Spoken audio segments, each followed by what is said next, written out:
This is the true Gainesville. True history. The true history of Gainesville. So Pat Ledbetter here, she's going to give us a little information on the monument, probably better information than I could. She's very well into it, so I'm going to hand the mic over to her. Hey, y'all good?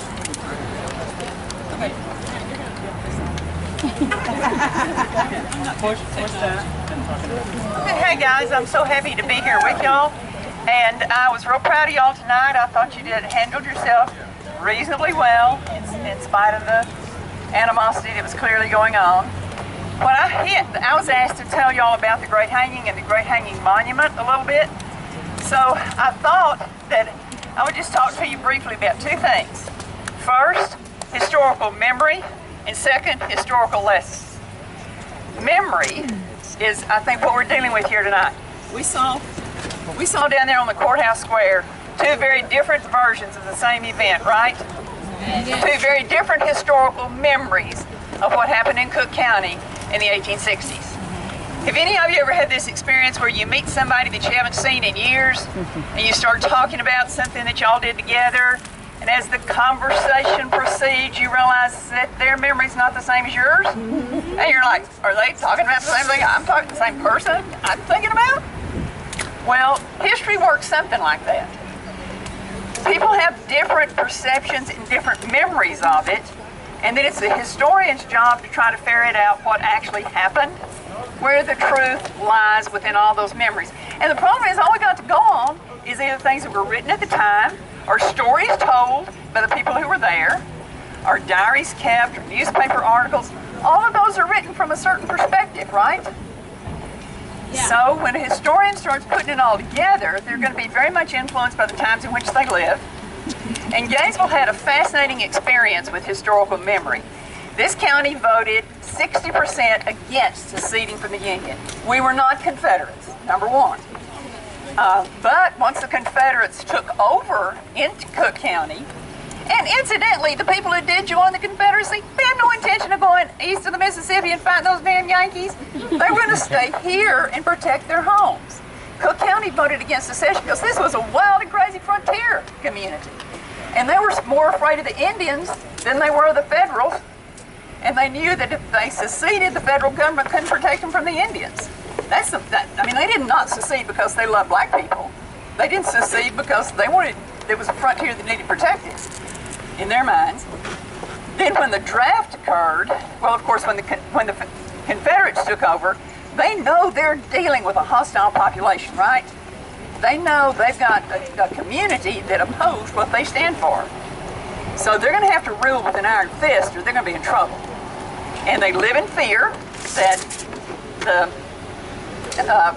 local community is going to ally with the Federals and bring the Federal Army in here, turn their slaves loose, and all the mayhem that's going to result. So there was a peace party that had opposed the Confederacy, and then when the draft occurred, they darn sure were not going to be drafted into the Confederate Army. They were draft dodgers, big-time draft dodgers.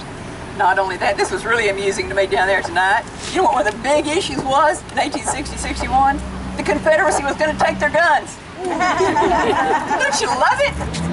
There was a big issue for them that the Confederacy was going to confiscate weapons to fight the war with. So the rumors flew, and they ended up rounding up 150 people. They established a halfway reasonable citizens' court under the leadership of Colonel Young. Well, they hanged like 8 people, and then the mob demanded that they turn over some more. They turned over some more. Then they disbanded, and they required a three-fourths vote to convict. So everybody was going to be set free until Colonel Young got assassinated, and then all hell broke loose. And then they just finished hanging the people, and the 150 people they had in jail were lucky to escape. Some of them were lucky to escape with their lives. It's the largest mass execution in U.S. history. Largest mass execution in U.S. history happened right here. Now what happened after that is the historical memory part, where, what do you do with your memories? Which memories do you hold on to? Good ones. And the ones that matter to you. our brain helps us remember, but our brain also very significantly helps us forget. And Gainesville conveniently wanted to forget this incident here. And by 1911, they were celebrating that they had all been Confederates. We're Confederates all. So they erect this statue to celebrate the Confederacy.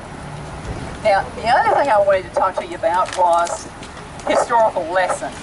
The most important historical lesson to come from this event right here is one you had an opportunity to witness that fortunately didn't go that far tonight. What happened to this community that caused good people to hang their friends and their neighbors was the kind of emotionalism you saw unleashed down there. The kind of irrational fear, irrational anger, and when people are scared and when they're angry, they can't think.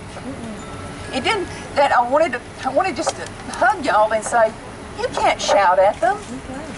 You can't reason with them. They're in a fit of anger, fear, distrust. Your advantage is to be better than they are. To smile. I invited them to come to this.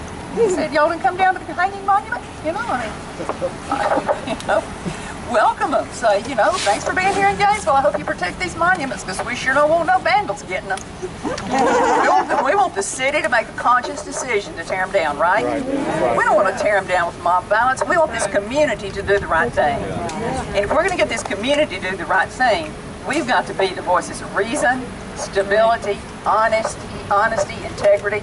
Let them be the a-holes. Let them be the ones that shout and get angry. But it's when, you know, there's no animal on the face of the planet as dangerous as a scared or mad human being. You agree with that?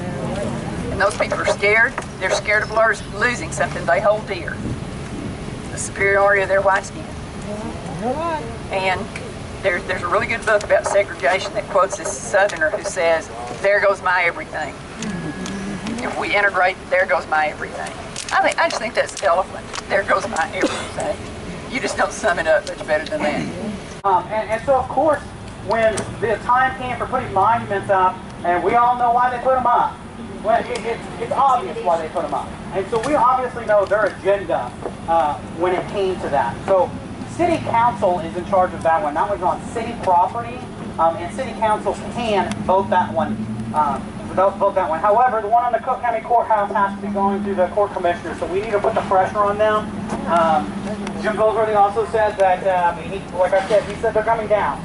I made him promise me that if they don't come down and the court commissioners decide not to put it on the agenda or vote us down, he said he'll come stand with us. So we'll call into that action too. I have no problem saying what he told me over the phone because I think it's time we hold our leaders accountable. Okay, they can say all day long what they plan to do and what they want to do, but until they make action, it means nothing.